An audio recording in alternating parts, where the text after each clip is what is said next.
Welcome back to the European Challenger Series third place playoff clash, where Gamers 2 are actually up 1-0 in this best of 3, and honestly it didn't look like that for a long time in that game. But as we look towards Game 2, remember to call out all the big plays for our highlight reel by tweeting at LoL Esports with the hashtag CSBigPlayers. And there were definitely a lot of them in that last game. So those big Orianna ultimates, Smitty J as well getting huge at the very end.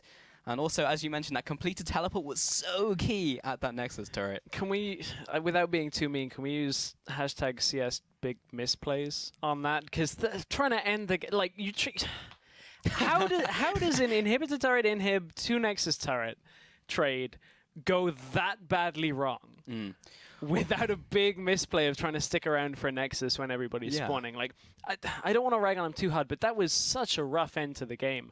From a very well-composed denial to begin. When it came to shutting down the Riven, you know, making sure the Maokai on Wicked just got through into the mid-game, that plan worked fine. But as soon as the game opened up into, you know, a lot more skirmish, a lot more fights, Denial just didn't have a plan, as you kind of spoke about before the break. Yeah, but it has to be said that Denial, we've often criticized for being this solo queue team, but they had planned out that early game so well. Right. They saw the Riven, they planned around it, they had a composition that could deal with it, they dealt with it for the majority of that game.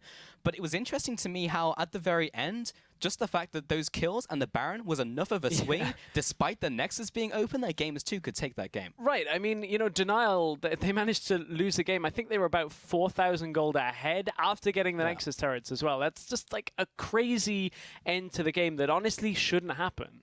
Like, it was all on the shockwaves and the stun coming from Riven. So, I mean, a sense of that is Gamers 2 getting a little bit of good fortune for themselves with Denial actually stacking like that, but there's two sides to that coin. There's a misplay and the big play. Yeah, and I'm not saying it was clean all the way through the game from Gamers 2 either. There was a lot of misplays from both teams, but there were a lot of good plays from both teams as well. We need to see the best of both come out from both of these teams, just like Hovis bread stress into this game. So I'm ready for this game. I'm super ready. But Gamers 2, with their first ban will be Irelia, of course, aimed at Wicked. Yep. Big Irelia player for the last many years. Same as last game as well. I wonder, you know, last game we had a lot of standard bans from Gamers 2 and then more meta bans coming out from, no, the other way around, more meta from Gamers 2 when they banned out the Elise themselves. I wonder whether we'll see the same thing. Denial put a lot of focus onto perks. Yeah, remember guys, Denial and Gamers 2 have swapped up on the sides, as they sometimes did it even confuses us. The sides choices. Yes, it does. Fizz, Janna, Twisted Fate, and Rek'Sai will be the following couple bans, and Rek'Sai up against Kairi. As well. Elise pick here straight away. There you go. Like, I mean, not a difficult one. It's either Perks gets his hands on. Okay, well, Jace isn't even that high priority in mid laner right now. I actually, if I'm on Gamers 2, I'm not too unhappy about Jace getting banned away, especially if you get Elise. Yeah, I mean, obviously it was a target against Perks, but it's just like they obviously fear that so much that it takes that away from Elise. When was the last time in Europe we saw a Jace? Realistically. Varus has been way up in the priority over Jace. It has.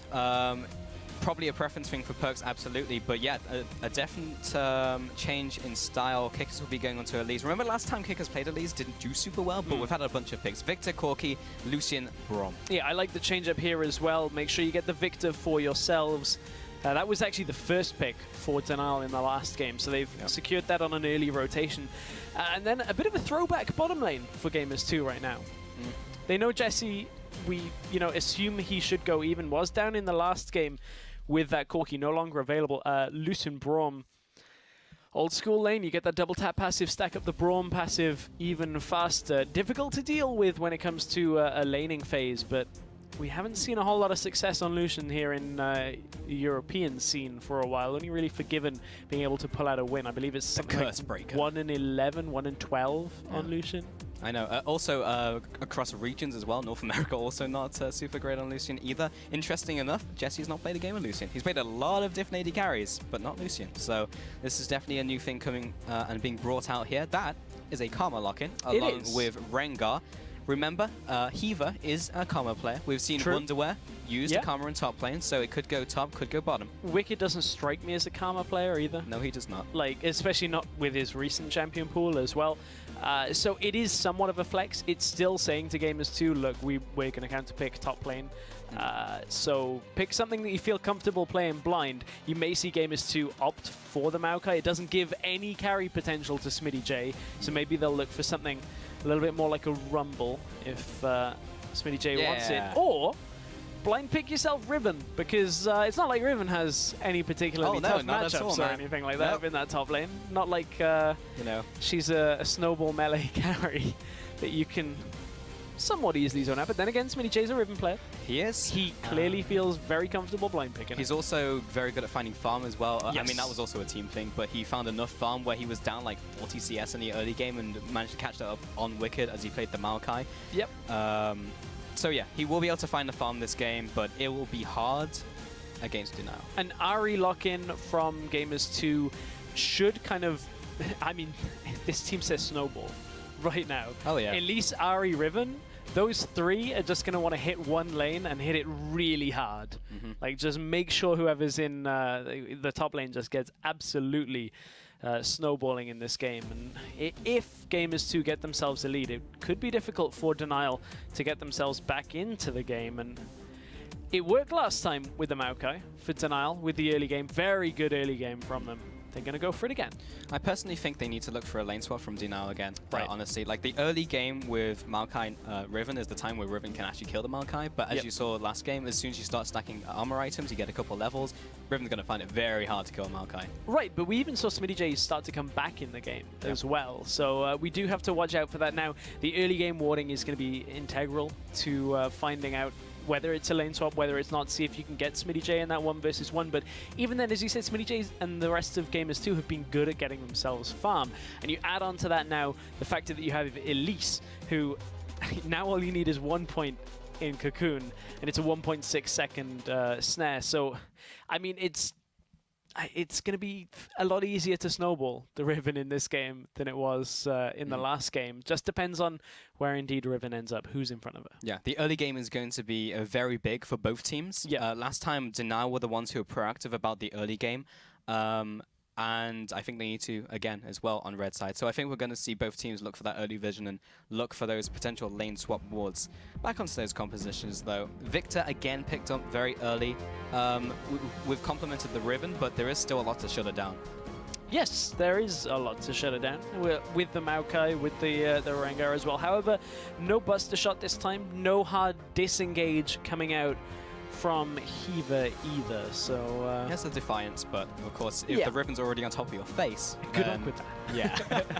good luck running away with the flowers more of the Lotus, but flowers don't tend to work so well when a Riven's swinging a giant blade big at sword, yeah. Well, remember to update your votes, guys, after that first game. Tweet at LoL Esports using the hashtags G2win or DNLwin. And we did see it last game, there was a big swing over to Gamers 2, and you were right. Gamers 2 took that game. But we are into game 2 of this best of 3. Gamers 2 are 1 game up against Denial Esports, who are 1 game away from being knocked back into the Challengers Series and away from the LCS dreams. Everything seems to be 1 game away right now, but there could be a potential 2 games in this series if Denial can have the same early game and a better mid game, because this game never went late game for them in the last one, as Gamers 2 were a little bit fortunate, but then again, fortune, you know, favors. Doesn't matter if it's maybe an inch or by a mile, but you get the lucky team fight. Yeah. Okay, Eva has been found. That's a Winter's Bite. Perks. I don't think he's put a point into Charm yet. No, he puts it into Orbit Deception, so not going to be getting the first blood onto Hiva. Some poking back and forth. Both teams contesting this vision. But the fact that Hybrid was there, along with Perks, means that Denial aren't able to get that very deep vision into the bottom side, so they do not get a whole lot of information. There's a lot of syllables in that sentence. Yeah, he also turned into a robot. I was trying to get the syllables out. I was having great difficulty, but anyway. Kick us into his bottom side of the jungle. How much information do both teams have? Denial seem to think they have enough to put their duo lane to the top lane. And we're going to see Smitty jungling with his jungler. So we're going to have a very similar start to the last game. Yes, it is going to be pretty much the same setup here. Could be a little bit more tricky for Hiva to get a really successful gank off in mid lane. It will at least roam off around that 2 to 3 minute mark. Now DNL have showed Hiva on a ward. They will see that ward die as well, so now they know they've been spotted. And that means both teams are aware of the situation. I wonder whether we'll play the ring around the rosy in this one, where we saw Jesse and Hybrid back away, go to a new lane, back away, go to a new lane constantly, and Wicked just sat there like, okay, I'm good with this. I'll just accrue some farm. And the funny thing is, like, mid lane has absolutely nothing to do with a lane swap. So KOZQ and Perkz are just sitting in the mid lane watching everyone rotate around them. There's a lot of damage going onto KOZQ. But the interesting thing was last time, while they were locked in that 1v1 as the jungle was occupied elsewhere, Perkz was the one to get the advantage in mid lane. Yes. And we were talking about how Perkz is that carry on the side of Gamers 2, and if he's doing well, then that can only be a good thing. And honestly, KOZQ for me this split has definitely plateaued. He played a lot of Cassiopeia, played a bunch of Victor as well. He's never wowed me. And he's never been that huge threat he was in Spring. Yeah, I mean, he's had his games on Cassiopeia, as you mentioned, where he has put in a good performance, but I've never really looked at the team in the same way that we did when KOZQ was on Copenhagen Wolves Academy and Lowland Lions in Spring, where it was KOZQ was just making a name for himself. I guess maybe it's because we've kind of grown accustomed to KOZQ being able to have solid performances, but certainly Perkz has been the player that has been a little bit more impressive overall across the split. But Denial and Gamers 2 are both onto the outer turret. Neither top laner teleported into the lane this game, so this one will somewhat favor SmittyJ if they give him the farm at the end of this, compared to last game. I mean, this time he won't be in such an awkward position. Well, KOZQ is in this mid lane. The wave is being pushed in, and Kikis is there to try and gank him underneath this tower. He has the double buff, remember he has the repel as well, so he'll want to be tanking the turret, but Perkz is the one who's going to take the tower aggro. Kikis has enough damage though with the Venomous Bite. All he has to do is repel up and come back down. That's first blood going up to Gamers 2. Yeah, really well worked first blood, and the cocoon didn't even land at that point. It already forced the flash, and then the follow-up came from Gamers 2. So well worked, easily done, and that's the difference. I mean, KOZQ, I feel like had an inkling it was coming, because Denial had 4 people topside. Gamers 2 only showed 3 people in the bottom lane, and that's the adaptation here, is that Gamers 2 only showing 3 and getting the same amount from it when it comes to the tower being down. You've got to assume the Elise is either counter jungling on that lower side, or she's standing right behind your mid tower, because that's what Elise wants to do, is dive under a turret that is shoved in and just make sure you can get the gank. Repel up, drop tower aggro, you don't lose anyone. But I mean, you know Elise is going to be active in the early game because of that incredible stun, the fact that she does so much damage, and you always see an Elise getting those kills early game, and if you don't have those kills, you've done something wrong. Then again, I mean, Kikis, when we saw him on Elise, he wasn't particularly active in the early game last week. It's true. I mean, when you actually look at those games, that was across all games. Right, but it's just interesting to now see the adaptation. Is Kikis sees the opening, goes for the play. Whereas last week I didn't feel like that was the case at all. Seems to have been the adaptation here this week. Is Kikis' early game, at least for this game, has stepped up. It's only 1 kill so far, but it certainly is worth mentioning. Yeah, plus the team movements as well. We've seen much more proactivity from Gamers 2, even in this one game that we've seen than we did see in the entirety of those semi-finals. And Kikis will be spotted out here. Wallite's going to be staying in the bottom lane. Remember, there's no turret there, so if SmittyJ gets on top of him, then he's got a long way to run to get back to safety. But he will now creep into the bottom lane and say hello to Smitty. And SmittyJ has had time now to farm on that bottom side, whereas Kyrie's had to come up to the top side to help Wicked out, because trying to go up against Lucian and Braum in this situation is a really tough task. Now you've got the problem of stepping anywhere near your minion line where Piercing Light is going to clip you, then the follow-up from the Light Slinger passive. It is not easy to sit in a 1 versus 2 against the Lucian, and you can see that Wicked is falling back on the CS. He is, however, I believe, keeping up with the experience. That is one of the key points to watch out for, but certainly SmittyJ getting the farm is going to accelerate his build a little faster. It will, and Kikis is sitting behind the top tower. He was thinking of potentially going for a dive, but a Maokai in full HP is fairly difficult to dive. He is looking to go around the corner. He has a bead on both Heaver and Kyrie, but the smite comes through, and Perks is going to jump into Kyrie here, gets the cocoon down, comes in with the Spirit Rush as well. Hybrid is there to assist. The exhaust goes down on top of Perks. Kotsky returns with the damage. Kyrie is trying to run for his life. The auto attacks are coming in from Kickers. Does he have the damage? Perks looking for a skill shot over the wall. Gets him with the Orb of Deception, and Kotsky has to back away from Hybrid. Another kill goes over to Gamers 2, and they are controlling the early game. Yeah, Denial had to back away because the teleport was coming out from Smitty J, and he was sat under his turret. No way of Corki really interrupting, only just a bit of damage put down. And Gamers 2 are going for much more aggressive plays in the early game. Heaver's been caught. In his own jungle, you're only level 2 Heaver. Against a level 5 and a level 4, you're gonna die. I mean, they didn't see them cross out of the jungle on that ward. They have a ward just on the ramp. Heaver did not see Gamers 2 leave. I believe that ward is not a fresh ward. No, it is not. Didn't see him leave, and you cross through your own jungle. That is... Even had a sapling in the top one, so you knew they didn't take any root out of your jungle. Oh, Cocoon onto Kyrie. Jesse's there as well. Concussive blows will get their stun down. There it is, and the extra damage from the Light Slinger passive. Kickers will be coming up, plopping down onto the minions. Wicked turns around. Heaver's now back into this fight, but again, he's still only level 2. Hybrid should be falling here, though. Wicked should have the damage. Heaver's the one to claim that kill. Kozku comes in from the middle lane, lands the ultimate, and gets the kill onto Kickers. Wicked now chasing down Jesse. He's in the middle of 3 players, and he should be falling here in a minute. Got him. He will fall. Double kill over to Kozki. The most uninspiring double kill there ever was. This game just kind of took what happened at the end of the last game with messy fights and is just continuing it for the beginning of this game as well. Well, let's take the tower. There we go.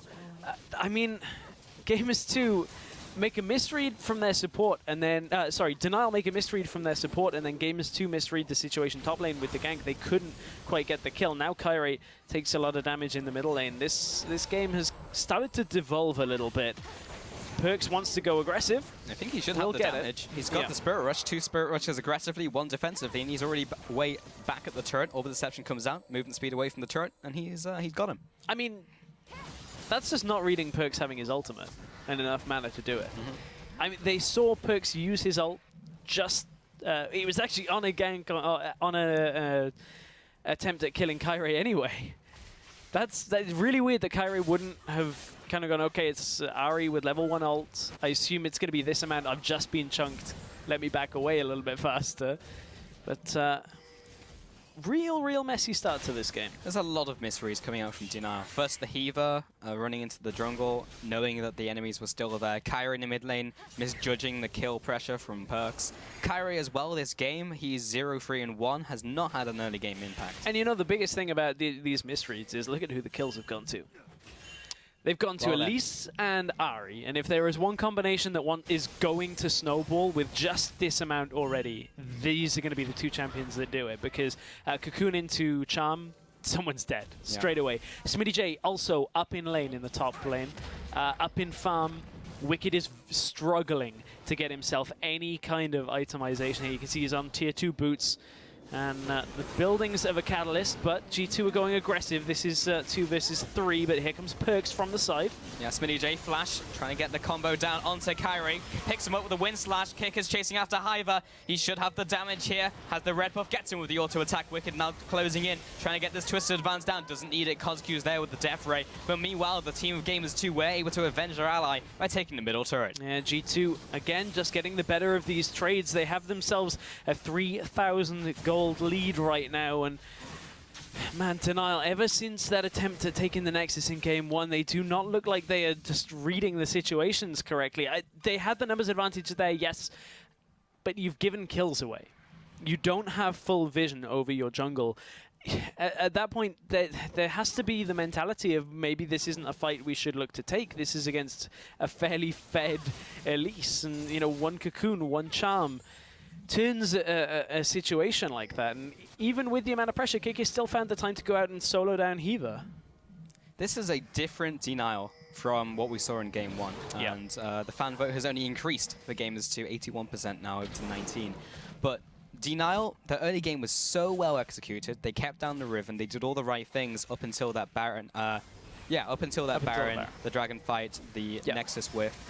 And it just feels like Denial did not recover. in this game. Well, this game has been a lot different to the first game when it comes to how the lane swap played out. We didn't have the really messy bottom lane going top, top lane going bottom, swap around for the first 10 minutes, and uh-oh, Jesse's fallen behind, and okay, Smitty J's ahead, so we can kind of take this setup. This time, Denial just were a step behind, because okay, the trade on the towers was even, but the mid lane snowball started at the same time. That first gank out of Kikis completely turned this game on its head, and it's all from the fact that Game is 2 committed only 3 people to that tower. But it's plays like this, Stress, which just didn't happen in the first game. Woolite being caught in the bottom lane, Heaver just trying to assist. There's an easy 2 kills going over to Gamers 2. It's clean. It's clean, but it's also Denial just switching off. I mean, look at the warding already that Gamers 2 set up off the back of the last fight in the lower side jungle. If you're Denial, you have to assume now you're out to towers down. You know you're against very mobile champions, Ahri, Elise, Riven.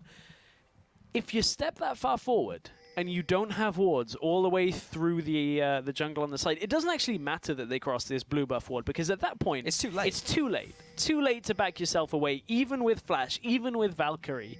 It's just mispositioning in the bottom lane. It's just mistakes that we weren't seeing last game from Denial. Right. Kyrie, his first ultimate, burns a flash from Kikis. He got the momentum rolling. This time, the ultimates have just not done a whole lot. 0-4 and 2 this game. He's gone for the warrior enchant, still trying to snowball, but has not done a whole lot this game. They're almost 3,000 gold behind at 13 minutes. Yeah. That is a lot, proportionally. That's a lot of gold. Denial right now, the only real way that they're going to be able to actually survive through a mid-game without these picks happening is just solid warding, solid macro level play when it comes to Denial. You know, I don't think they can commit to the next dragon when it comes up.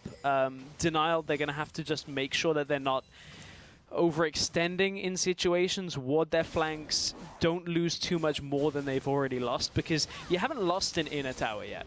It's going to be somewhat difficult for G2 to actually get one of those without getting a pick. So as long as you're just playing defensively, until you can get your Maokai, probably a 2-item mug, until you can get Cosq onto a needlessly large rod item, and from there, you can look to blow somebody up. But look at the freedom that Gamers 2 are having right now. Pushing up in the middle lane like that, Jesse was somewhat on his own. The team was there and could cross the distance. But if that happens and a Victor has 2 items, it's a different engage. But there we go. Picked off the Rengar. Now G2 can push for the mid turret.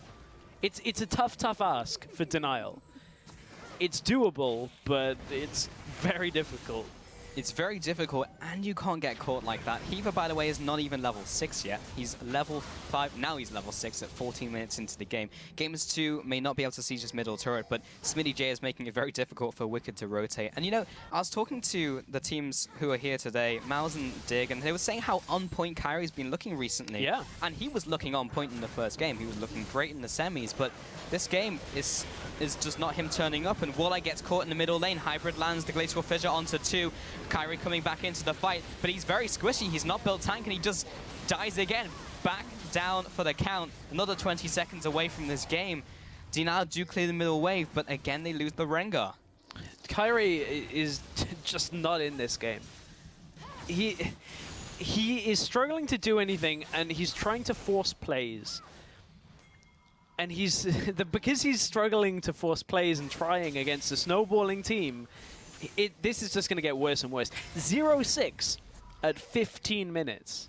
He's died once every under 3 minutes. I mean, I haven't seen this from a jungler in quite a lot of time. What's happening to Kyrie is what he did to Senkux last week. Well, Senkux is going to hate me for saying that. Senkux is going to hate you for saying that, but you're not too far wrong on that. Kyrie, I mean, playing Rengar can be a tough task, but certainly but we know we can make it work. That's the problem, Stress. But the problem is at this point, it's too far gone. Yeah. At this point, Rengar has almost no use. You're there for a bowler, and that is it. Just one. And if you can't get that, the fight's not going to be yours at all, realistically. not the performance we were expecting from Kyrie in this game for certain. He's looked so good through the split. A big change, honestly, in his play style from how he looked at the ends of the spring split, if you remember when he played Origin. But yeah, gone full circle, unfortunately, in this game. So for anybody that's watching and is like, oh, Kikis just walked over a pink. G2 are so confident in their lead right now. Kikis walks over the pink to place a ward deeper and goes, oh, you've got vision here? Great, okay, I'm walking straight past your vision.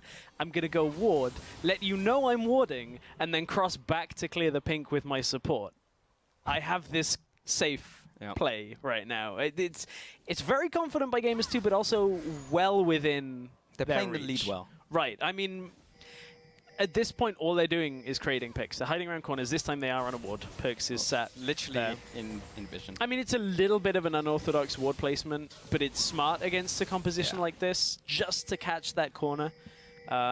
So, I mean, that's a positive for Denial at this point. It's stretching, but it's a positive. It seems like you're grasping at straws here.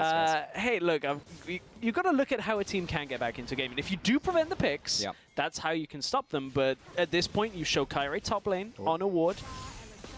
Wicked and Heaver are not strong enough to take this fight. Can they wave clear? They have Warlight there, which means they can wave clear. But or not. Perks has his ult and ignite, so one charm onto somebody squishy, and that is a dead tower. It's actually really annoying. His death ray is not quite enough to one-shot the back minions, so it needs something else. Smitty J may be caught in the top lane. That's a lot of damage from Woolite and Kyrie. He's behind, but he's not that behind. With two players jumping onto Smitty, he goes down, and Gamers 2 do convert this into the Dragon, however. Top tower should be traded in by Kyrie and Woolite for that Dragon, however. Now the recalls come out from Gamers 2. The rest of Denial are backing off. It's been completed for a while. Haven't quite gotten the chance to talk about it yet, but Jesse, his first item was Phantom Dancer. Okay. It's been completed for about 5 minutes now, but... I don't know how I feel about that. Yeah, that was going to be my question, Jarrett. I mean, it gives him attack speed, so he can shoot more with his ultimate. Yeah, and take down turrets. But does that when it do comes to more attack damage? speed, I don't know the maths on that was gonna be my next thing. Is like the overall damage output surely is reduced. Like it's they have so much freedom on this game that he can maybe get away with that. I don't personally like it myself. Someone out there's already done the maths. It's like, well, this does 20 more damage in the full duration of the ultimate. His second passive shot deals 10 more damage. No. Well, you know, the other side is a very obvious one from Woolite is the well talked about Triforce spike from Corki, which is where Denial are. They have had that Triforce for a while. Sat on 1,700 gold, so when Corki does go back, he will be able to spend a little bit more of that money. I think he's just finished his level 2 boots. Well, Jesse bought something. What's it going to be? It's... BF Sword. So he's going for an Infinity Edge. I'm glad he's getting one, otherwise I would be more attacks. Very surprised if he wasn't going Eye Edge at all. That would not be the build. Heaver, oh my goodness. That is a lot of damage coming from the jungler here. Kikis is on the pursuit, so is Perks. He even uses the Spirit Rush for it. Not even sure if that's worth it. Kyrie's going to jump on top of Perks, but he jumps into 3 players, instantly gets CC'd. That's the double kill coming in for the Ahri, and he doesn't even die himself. Burns both summoners for the privilege, though, but another 2-0 over to Gamers 2. You can see the Victor damage does still rear its head. Void Staff first, you can see there is an Aegis of the Legion and the Abyssal Scepter on the side of Gamers 2, so he's trying to chunk through that MR already. Still means that his overall damage output when compared to like a Rabadon's or a Needlessly Large Rod item is going to be lower overall, but CosQ still has a little bit of bite left in him, especially if he can hit the skill shots, but didn't on that occasion. I mean, even Kyrie does a lot against the squishies still. Right. It's just the fact that he is squishy himself and gets blown up. I mean, the real thing about this is it's great that CosQ has some damage, but we're almost at a situation where Perks can solo carry this game. 6-0-5 at 21 minutes on Ahri. Wicked is not going to be able to sit in front of that. He has no magic resist. I mean, it's not good. No, and the one thing that we've seen kind of happen time and time again is Heaver steps forward, the spider jumps out, and poof, with a puff of lotus petals, and he was off the map. I mean, this is the point in the game where if you're in solo queue, your teammates would be typing FF, and you're like, I'm just being realistic, man. And it's just like, no, we can win this. And I still think that DNL can. They're 5,000 gold behind. Okay, they've given up those 2 dragons, but... I mean, if Gamers 2 can win with having no Nexus turrets, being 4,000 gold down, and somehow DNL didn't end that game. I mean, the turnabout's fair play, but it's certainly not over, but also not particularly realistic. Yeah. It's not over until it's over. Yeah. But Stress is that guy in solo queue who will say, I'm just being no, realistic. No. I was that guy in ranked 5s, okay? Man, getting flamed.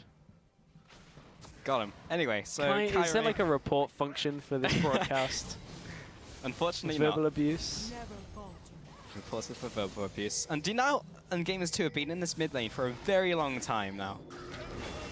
And I just saw this same situation happen 2 minutes ago. Kyrie jumps in 2-3 players and will instantly be taken down. DNL try and support him, but it's just not enough. Another Spirit Rush comes through. Perks will be using the last one to try and get the kill onto Heaver. This time around, the wind slash from Smitty obliterates Heaver on the way out. Now chasing down underneath this turret as well. There's the broken wings, but Smitty has gone a little too deep. Light's caught. Kickus with the venomous bite, but he'll be going up. Dodges out of the way of the Death Ray. Nets Kozki with the Cocoon, and will be on his way out. G2 can just get top tower from this. I mean, Kyrie just goes for another engage. I would love a counter of how many of those have actually worked. 1. Yeah, well, yeah, depends on how many assists were in that one. Yeah, exactly. I mean, the clear thing is 8 haven't really worked. I mean, I really wonder what makes Kyrie go in on this, because they know the teleport's still up. I guess they just feel like they have the numbers advantage. Kozq and Wicked aren't even in this. Kozq's already chunked. Wicked's just a non-factor in this fight for pretty much the majority of it. And even then, he's no magic resist, remember? Heaver's no life. And Wicked is just getting absolutely crushed in this fight. He's up against double AP, or double magic damage, and 2 physical damage. So he had to pick one. And unfortunately, it was the magic damage that started the snowball off.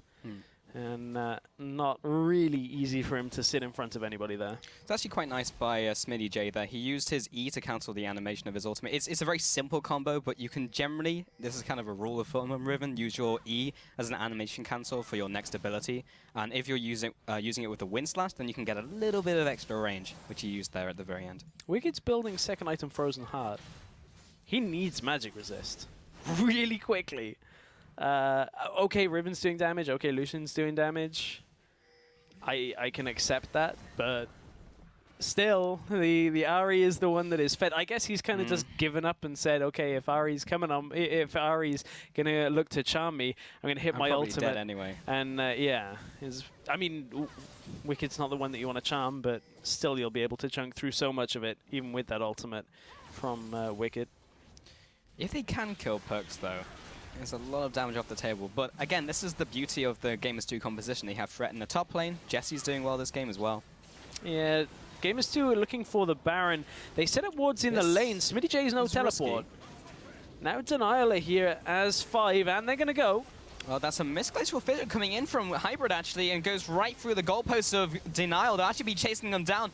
Jesse is split from the pack. However, Smitty J is coming in from the mid lane, and he has his ultimate ready. Perks is jumping in, does not land his skill shots. Smitty J is not able to get in range with the Riven. They'll go for the Crab instead, and that's a 1-0. So Denial stopped the Baron, but now they have to go back, and so do Gamers 2. We spoke about, you know, how is the shot calling from Kikis, because we praised the shot calling week 5.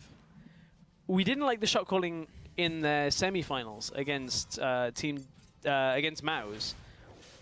And that Baron's a very weird one, because G2 thought they had the setup for it by the fact they had wards in top lane, in mid lane, and they'd seen Wicked in the bottom lane.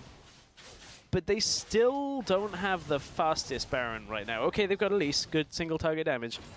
They've got a Lucian, but they're not going to get that fast enough, considering Denial weren't zoned completely out of their jungle. Make it hard for Denial to push through the jungle. you're playing a pick composition. Make it so that if they even try and just get to the Baron, you can pick them off. Okay, Kairi will have his ultimate. They will have the ability to check with a blue trinket, but just constantly, if you're going to try and go to the Baron area, make it difficult to get there. Yeah, just make it a little harder for your opponent. 17-7, though. We should not underestimate how far ahead Gamers 2 are in this game. They have the 2 tower advantage, 3 dragons. Realistically, they could even just wait for the dragons and play around those. They have an 8,000 gold advantage, and DNL are just going to pull the trigger and try and go for this engage. Kickers is the initial target, but he just flies up in the air. Woolite is still there, trying to put that damage down onto Kickers as he's retreating. He doesn't have flash, and Woolite will aggressively Valkyrie for the kill. Perks is now into the fight, tries to get the assassinate onto KOZQ, but he's shut down. Hybrid and Jesse trying to kite away. Spinny's now into the fight. Can he go huge? He picks up one, gets another with the wind slash. Actually, that's still the same target, but he's looking for the rest of the team as they retreat on low HP. Gets the stun onto Woolite, tries to get the kill. Jesse is there with the damage to assist and takes him out. And say 3 for 2 over to Gamers 2, but that was messy. Very messy. G2 are playing these fights out fairly greedily. That's the second time SmittyJ was bottom lane. His teleport was not available at the beginning of the fight, so he did have to run across. They won't actually get too much in the way of turrets from this exchange. It looks like they want to head towards the bottom lane themselves for it. But this one's starting off again. It's because SmittyJ is in the bottom lane. Teleport not quite available. It is grayed out on your screen. But G2 don't need to be in a position to get caught here. They were looking for vision control. Denial is so far away from their turrets right now. They just have enough wards, though, to keep themselves safe. Here it turns around because SmittyJ is about to enter the fight as double stun, double kill in the end for SmittyJ. But honestly, Gamers 2, they're not playing this particularly safe, and neither was Woolite in the end of that fight, actually, looking at his positioning. Difficult to read how far a Riven can go with catching you up, but in that case, err on the side of caution. Yeah, always err on the side of caution. Is Riven 3 Qs and potentially 2 Es away with a flash from getting me? That's kind of how you got to do it against the Riven. It's not as many numbers that go through your head when you're trying to calculate Poppy passive. It's just like, how much is my next attack going to do? Well, is it more than 10% of her max HP? In which case it would be 50% of my my damage. It's annoying. That's what I'm trying to say. I don't have time for maths. SmittyJ's pushing again. This time he's got teleport. This time Wicked can't really come down to the bottom lane. He has, however, got a Frozen Heart, as we talked about. That will help him in this 1 versus 1. The problem is, when was the last time we saw Wicked and SmittyJ 1 versus 1 against each other? A long, long, long time ago. And SmittyJ also has the Black Cleaver, so he's going to be tearing through a lot of that armor regardless. Perks is looking for a pick onto one of these squishy targets. Kairi is there to try and jump onto that Ahri. Perks is again dropping very low and again will drop down. KOZQ comes in with a nice flying, but SmittyJ is now into the fight and he has the ultimate charge. He gets one, he jumps onto another with the wind slash and actually gets stunned in place with the gravity field. Now moving on to Hiva. Meanwhile, Kickers is taken down by Woolite, but the Riven is still very scary. Jumps over the wall, doesn't find KOZQ in time as he retreats from the fight. That's a 3 for 2 in favor of Denial. Gamers 2 just do not know how to close this game out from here. They keep going for the Baron. You've got the SmittyJ on Riven against the Maokai that you want basically to be there. Okay, yes, he does have an armor item, but you still are looking to chip away at that turret. This fight, even though SmittyJ had teleport available, was prolonged because of how long it took SmittyJ to drop back from the Maokai. Wicked was kind of chasing him out through the jungle, and finally SmittyJ got his chance to teleport in. Keep a look on the minimap. Running back all the way until this fight's already started here. And SmittyJ only now starts the channel. From this, Perks gets focused down. It's good damage from KOZQ to know he has to blow up Perks. And from there, the rest of Gamers 2 kind of end up falling. But SmittyJ certainly isn't making this easy for his team. And it's all because Maokai was just chasing him out through the jungle. That last snipe with the missile barrage around the Spiderlings to hit the Spider Queen from Woolite to pick up that kill. Now this is the 4th dragon going over to Gamers 2. DNL did find a good few fights, but they're still quite not strong enough to go for a head-on engagement. But they're finding Gamers 2 in bad positions, and those 2 bad positions was them trying to take the Baron instead of just doing something else. Like they got stalled in mid lane. Okay, you can't pick up the tower, but then you just wait and pick up Dragon. You do not need to force Baron when you're that far ahead. It doesn't feel like Gamers 2, as we see Hiva very slowly dying. It doesn't feel like Gamers 2 are particularly comfortable with playing with the Riven. Not just because, you know, it's a slightly different dynamic.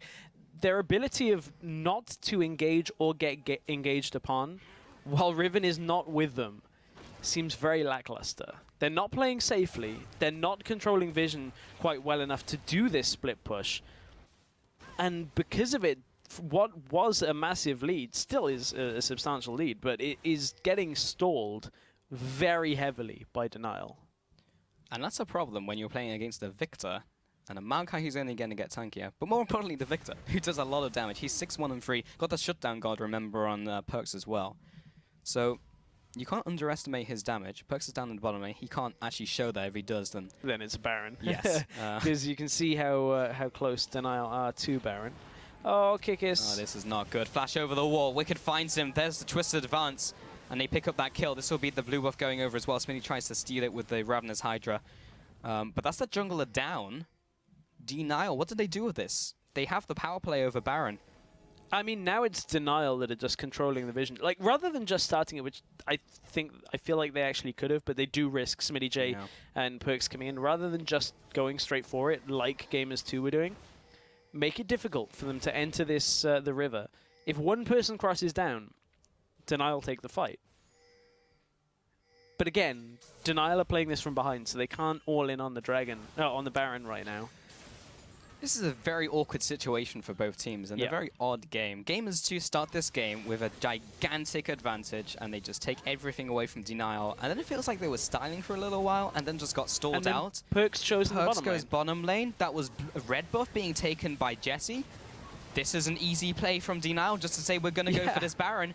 This will go over to Denial, and now they'll turn around. Wicked pops the Righteous Glory. He'll be going on to Smitty J, who jumps into 5 players. He gets the stun down, but there's no damage behind him. Jesse gets caught as well. Perks jumps into the fray. He's very fed, but he's again going to get locked down by Wicked. Yes, he gets the shutdown onto Kotsq, but it's only Hybrid and it's only Kickers who are still remaining in this fight, and they simply don't have the damage. Will I find him? He gets the kill. That's a 4 for 2, plus the Baron over to Denial. Why did Perks show bot? I don't understand this series so far. I mean, the teams are getting so far ahead in the early onset of this game, and then are just unable to close it out. This is now Denial picking up the Baron after being behind to push in an inhibitor. This time they'll back away after the inhibitor's down. There is no way they can push in any further, and if they do, it's a mistake. So now Denial back themselves away. But let's look at this one again. So Perks is so far away from the start of this fight. All the way in mid lane.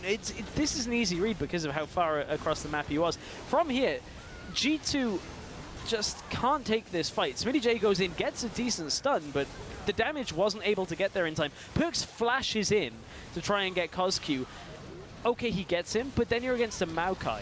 No flash, good luck getting away. You've used your ult charges on this one, and it's an easy fight for Denial to take. I'm honestly quite surprised. We have seen both of these teams play infinitely better than they have been playing in this series. And this is a little bit worrying when it comes to looking forward, as to one of these teams has to play Gambit, one of them has to play Gambit or SK. Correct. I'm worried from a macro level performance from this series of how neither team seems to be able to close a game while having a substantial lead. An LCS team will punish you for that. Oh yes, yes they will. If you get the advantage early game, then and can't close the game, then you're basically donezo. Wicked in the top lane. We'll be clearing out these minions.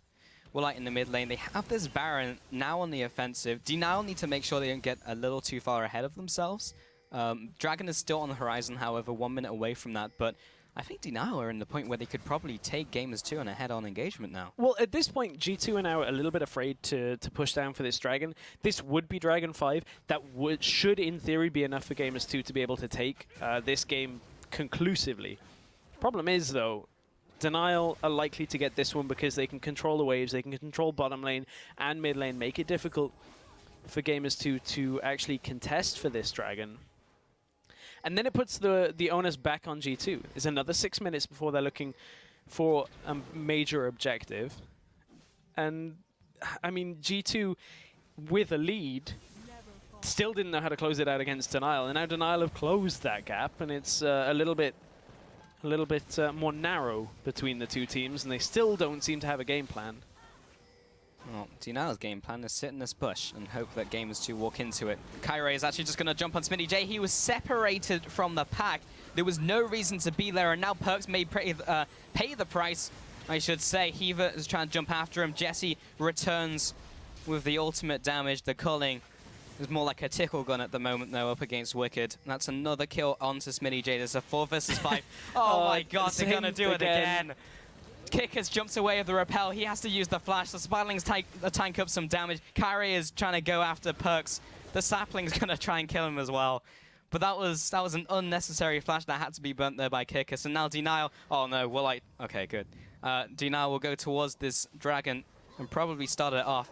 Hybrid's got no ultimate. Jesse, Perks, and Kickers also have no ultimate. Oh, yeah, they've let Kickers. He can't repel up, surely. Surely he can't repel for this. It's too high. They haven't burst it. And they go for the fight. Yeah, they just take out Kickers. He goes splat. The dragon should be going down here. Perks takes a big laser to the face. Jesse turning around with some damage. Smitty J is now in the fight. There are a lot of targets that are very low. He has the flash, remember. There comes the key burst. What? Oh, a huge ultimate coming in from Smitty J. He gets 1, he gets 2. He annihilates the lineup from Team DNL. That Ribbon pick now pays off dividends. Oh my goodness, Smitty J finally shows us some Ribbon play that it's massive in team fights, and that's just in the game. That's how you close this game at this point. G2 can close this out. That's G2 taking this game 2-0. I have no word stress. The inhibitor's going down. The flash from Perks, the kill onto Hiver. That is a 5-0. Or 5-1, but either way, Gamers 2 are closing in for the kill. Smitty J, off the back of that, he is able to close out this game for his team. The Nexus turret goes down, Hybrid styling. This is 2-0 over to Gamers 2, and DNL are out. They have to go for another split of Challenger. Gamers 2, 2-0. They advance to the Spring Promotion Tournament. That was... that game at the end, just catching multiple people. It's the same type of play from the end of game 1, where G2 just go, okay, this is our team fight. Got it. This one. I'm going to get multiple people stunned, and then we're going to layer the damage down. Everything I know is wrong, Paul. Yeah, that's what it feels like. Everything I know in this game Not a whole lot of that wrong. made sense. Very good play by Smitty at the end. I mean, that is the strength of Riven, right? Like, you can jump on a team, you can just hit everyone with the Q, the W, and the ult, and kill everyone. That's what Riven can do. And Riven can win you games like that. But that was a lot of mistakes made by Gamers 2 up until that point, despite that gigantic early lead. That didn't need to happen. Oh, they got stalled for so long. I mean, Kyrie on the other side for DNL in that game was 1-11 at the end. 1-11-11. The jungler being that far behind and being that squishy on a Rengar should have no impact, but they constantly let him start fights a little bit later into the game. And from there, G2 just misread 3 team fights. 2 with no teleport, 1 with the teleport that came later because Smitty J couldn't get out of the lane. I mean, in the end, they win that game, but it kind of, aside from the obvious benefit of now they get to go to the promotion tournament, I don't think that game's going to feel like a win. No, and to follow up on the point we were making before, if they play like that up against an LCS team, Gambit or SK, that will not fly. Right. They will not win that series. But that being said, that wasn't the best Gamers 2 we've ever seen. No. That was also not the best DNL we've ever seen. If the best iteration of that team turns up, they'll have a much better chance, but they can't play like that. The positive things to take away from that game was G2, or game 1, DNL had a much more improved early game when it comes to the game plan moving around the Riven. And then in game 2, the early game from Gamers 2 was a lot better when it came to setting up the ganks to start the game for Perks, get him snowballing on that Ari, and that was a very effective strategy coming out from Gamers 2. I think from there, though, getting stalled was just such a big problem for them, and that's something that they're going to have to look and try and sort out. Yeah, well, we can follow up on that in a minute, but that does mean that Gamers 2 are going on to the promotion tournament. That will be on the 5th of September, so mark that in your calendars. But we are about to have an interview with Perks, who ended that game 17-4-24, or over that series, rather. Now, Perks, congratulations first off on that win. Hello, thank you. But, so to you, how did that series go? Because there were a lot of ups and downs. It was really bad, because first game, early game was really bad, but somehow we made a comeback. I don't even know how. And second game, we played really good early game by plan, but then withdrew. I don't know how, but it just happened. And Smithy J made a sick play, so we won. What was the feeling like later into game 2, where you guys were struggling a little bit more? How did you guys feel in that game? Well, everything was going by the plan in early, but then we made some misplays, like people getting caught, or me going bot lane to clear the wave and Nash is up, and they just backfired. Now, so people were a bit panicking, but yeah. Yeah, I mean, we were talking amongst ourselves. We were saying this is not the best Gamers 2 that we've seen. To you, what is it that you need to change between now and the promotion tournament to clean up some of those misplays? We need to change our communication, improve it, and yeah, that's mostly all. But hopefully we'll prepare more for the LCS teams and maybe even win. Certainly has. You've seen a couple of changes in the last few weeks with Kikis coming into the team. How has that been for the team? It looks like you guys are all there together playing. It's pretty good addition to our team. Gives experience in shot calling, so we are improving with that, but we are kind of inconsistent for now. So maybe we'll improve that for the promotion tournament and show a lot stronger, because we are better than this. Yeah, well, I actually want to talk about the promotion tournament there, Perks, because there is time to look back, but there is also time to look forwards. Who would you rather face in the promotion tournament out of SK or Gambit? Honestly, don't know. I think I would rather want to face Gambit, because SK has really good mid laner and jungler, so it would be hard for us to match against them. Okay, well, thank you very much for the interview, and congratulations, that was a 2-0 sweep, and you do get that spot in the promotion tournament. Best of luck over on that one. Thank you. Well, thank you very much to Perks for the interview. As after that series, it has to be a little bit tough coming straight off the game and then kind of looking back at that game. And as he said, there was a couple of misplays. Smitty J makes a play, and you know, sometimes that's how it happens. Yeah. Sometimes just games don't go your way, and somebody has to make a play. But I mean, the blind pick Riven wins them the series at the end. Like, that was a solo play that wins that second game. The first game was you know, a bit of a misplay out from DNL. I don't want to take anything away from Gamers 2 winning, but certainly it looked rough. Perk said it as well. This isn't the best we can play. We've been better, we've shown better, and we will be better for promotion tournaments. So I mean, if they can fix those things, we certainly have seen Gamers 2 looking a lot better. Yeah, and I agree with him. A lot of frank statements there from Perks. And with that win, Gamers 2 have secured third place in the summer playoffs. The next question is, who we will see them. Will we see them in the next LCS spring split?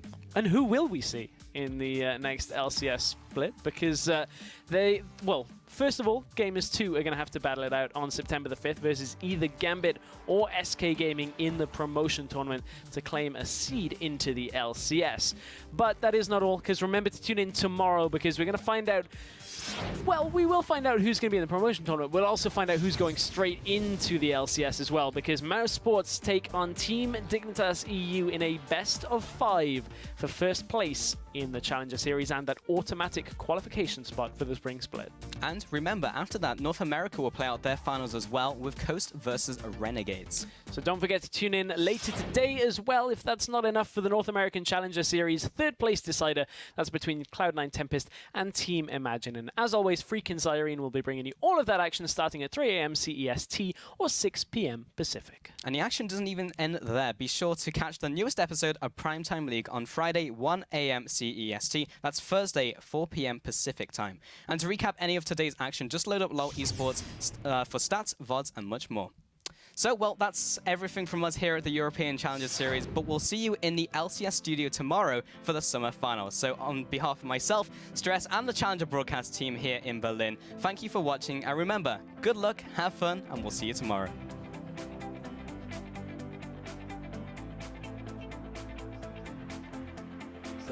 Yeah, I mean, really, what can...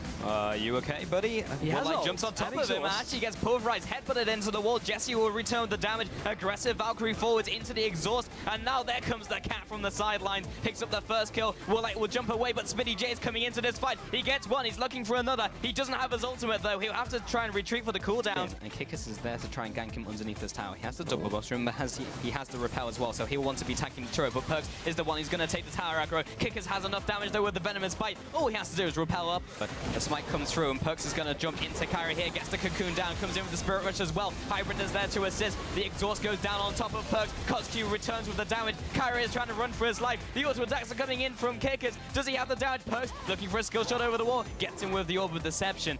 There are a lot of targets that are very low. He has the flash, remember. There comes the key burst. Oh, a huge ultimate coming in from Spinny J. He gets